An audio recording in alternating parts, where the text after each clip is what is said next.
Sir, unsay buhato na to nga ma-improve ato ang mga talento sa pagsayaw, sa pagkanta? Okay. So karon importante yung kaayo nga matag usa ka nato ma-improve gyud ang atong tagsa-tagsa ka talento. Ako ba tawo ningon sila nga like mo sir wala jud ka talento dili ta mo tuana. Kaya tanang tawo aduna gyud talento o gasa nga gihatag sa Dios sa matag usa ka nato. Ato lang ni siya gidiskubre. Kasi buhato nato aron ma-improve nato ang ato ang talento sa pagkanta, sa pagsayaw. Number one, doon kita mga tao na matawag nato mga coach or mga trainer kay sila may-provide og technical know-how sao nato ni pag-execute o sa mga pamaagi nga ma-improve kini siya.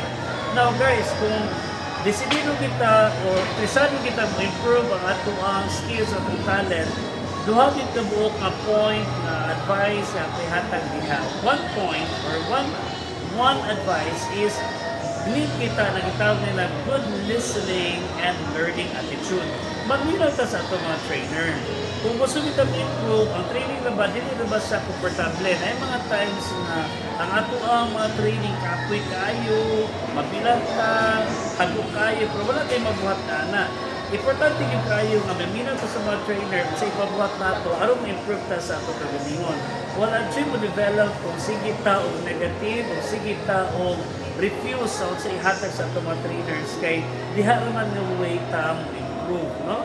Sa pagsayaw, sa pagsayaw, sa pag-awit.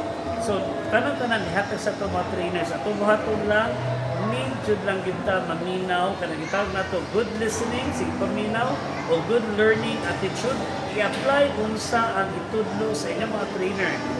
Bisan pag pinakamaayo nga trainer pa na nanganaan mo pero dili ka maminaw, wala kay gugma sa pagbuhat, so wala improvement mahitabo sa galingon. Nagsayo-sayo lang ka sa imong oras. So again, pagitag trainer nga mutabang nimo apan sunda ang tanan niyan nga mga instructions sa gihatag diha kanimo aron improve ka sa imong kinabuhi o sa imong talent. Okay?